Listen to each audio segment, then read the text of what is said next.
Hey sis, welcome back to my channel. If you're new here, I'm Charlene Izere, a 3-time CEO, multi-passionate entrepreneur, and Black Lux creator.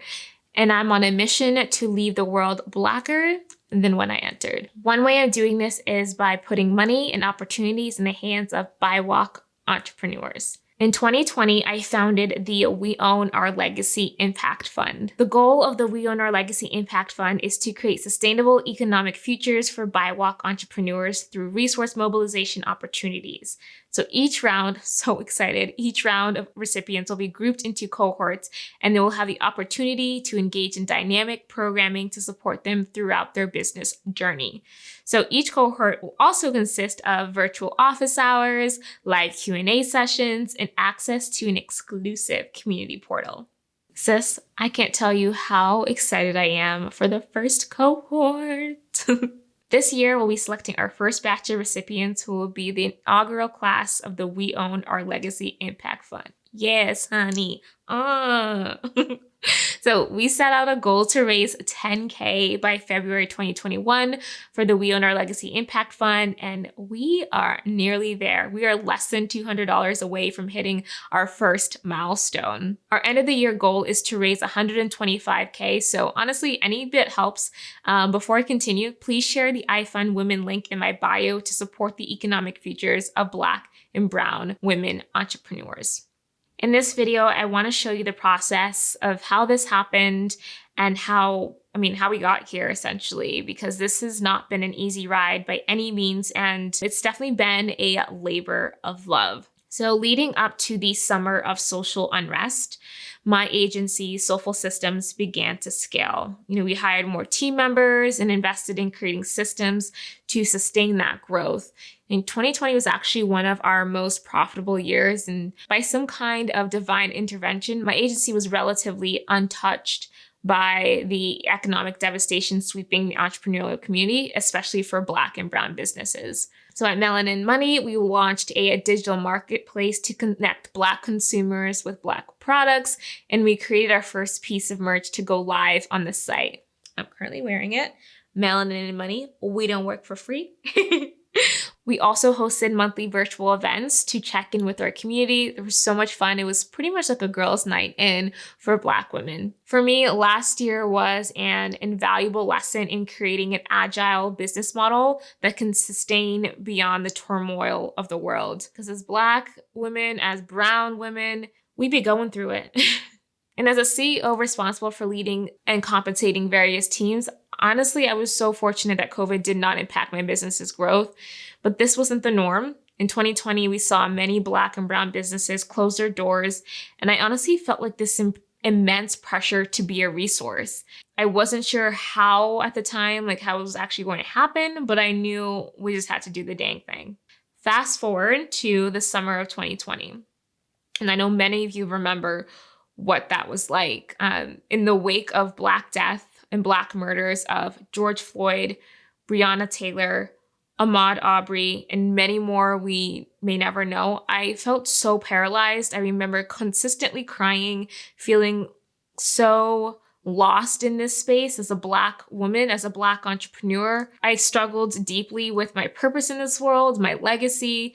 Being Black in America really means constantly having to reconcile with your mortality and the mortality of others that look like you. And this isn't something new. This is my norm. But June was especially crippling. I don't know if it was the novelty of the pandemic or the forced isolation and the social disruption that it caused, or the disproportionate way COVID was decimating Black communities across the country. But viewing George Floyd's last moments of life, gasping for air while the world watched, it literally broke me. And it broke so many Black people across the country. Not unlike Trayvon Martin, Sandra Bland, or Eric Garner, this time there was nothing else to dull the cries of Black voices across the country. The stay-at-home orders finally forced people to listen as we collectively echoed, "I can't breathe." Even as, a little emotional as you can tell, I think about my baby.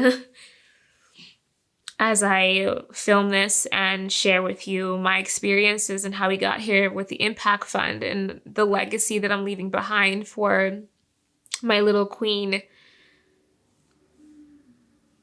I'm grateful to be where I'm at right now, and I feel this immense pressure to, build and create a legacy that, sustains beyond me. And it's a humbling feeling, but it can be really exhausting.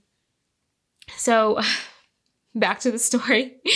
Even as Black Lives Matter graphics started cropping up on social media and companies posted tons of messages of solidarity, many that I looked up to were very silent, and it led me to share my message unapologetically. I was so over the silence, because silence truly is violence. I found solace in my resistance and used it as a tool to demand accountability. And I went live on Instagram several times to discuss Black grief, accountability, and what allyship truly means. One of my videos actually went viral, and media requests came pouring in. Your girl was even on the local news, where I was asked to talk about my experience navigating being a woman, being Black, being an entrepreneur during a global racial and health pandemic. I was flooded with messages of support in my DMs, and to be honest, it was hard to determine what was real and what was performative. Also, the unlearning and relearning of privilege and whiteness can be so extractive on Black bodies, Black labor, and Black intellect. Folks want to know how to be allies while still relying on Black folks to do the work. It was so difficult to manage what support looked like in a way that was emotionally sustainable for me. For most of those months, I felt so incredibly exhausted, but I also felt a new sense of purpose. And I really did find my voice during the summer of social unrest. Months later, it became very clear what was performative and what was real. Most of the influencers and entrepreneurs in my industry stopped posting about Black Lives Matter as the summer came to an end. The racial storm quieted and they moved on. There were no more messages in my DMs. It was silent. So during this period, I revisited my revenue streams. I needed to ensure that I was creating a business that supported me as a Black woman. I no longer wanted to serve at a deficit of self. In my agency, we raised our prices, and with Melanin and Money, we wanted to create a program that would also support BIWOC entrepreneurs. And so the We Own Our Legacy Impact Fund was born. The We Own Our Legacy Impact Fund was developed out of the chaos of 2020 to pool essential financial resources, business coaching, tech support for Black and Brown women founders. Our generation is witnessing more Black and Brown businesses close their doors than ever before due to COVID-19. Throughout history, BIWOC have experienced many assaults to their self-determination as entrepreneurs, but sis, still we rise. The We Own Our Legacy Impact Fund is a coalition of women rising together to preserve the self-determination of BIWOC entrepreneurs. I am blessed. I am grateful to be a part of the We Own Our Legacy Impact Fund. Again, this year we've set a fundraising goal of $125,000, and February we have a goal of $10K. As I mentioned earlier, we're so close to meeting our February goal. If you'd like to donate and support the Impact Fund, I'll leave the link in the description below. Every dollar counts. Please share this video to your networks to help us meet our goal and make way for our inaugural cohort. 7 months after the summer of racial reckoning, I haven't really noticed many changes in the entrepreneurial space. It's honestly, it's back to business as usual, but that's why carving out a community where your lived experience is recognized, valued, and supported is so essential. And that's exactly what I'm committed to doing. I'm creating liberated spaces for my community. The We Own Our Legacy Impact Fund is an extension of that work, just like this YouTube channel. I hope this video gave you some insight on how social upheaval can drive innovation and product creation, and how you can create spaces for yourself in your community. Your voice and your platform has power, your money has power, and I hope that this video encourages you to use it. Sis, I'm sending so much love to you. We've got this, and I'm here for you. Thanks so much for watching. Please be sure to like, share, and subscribe. And until next time, I'll see you later for some more Black inspiration, green motivation. Bye, sis.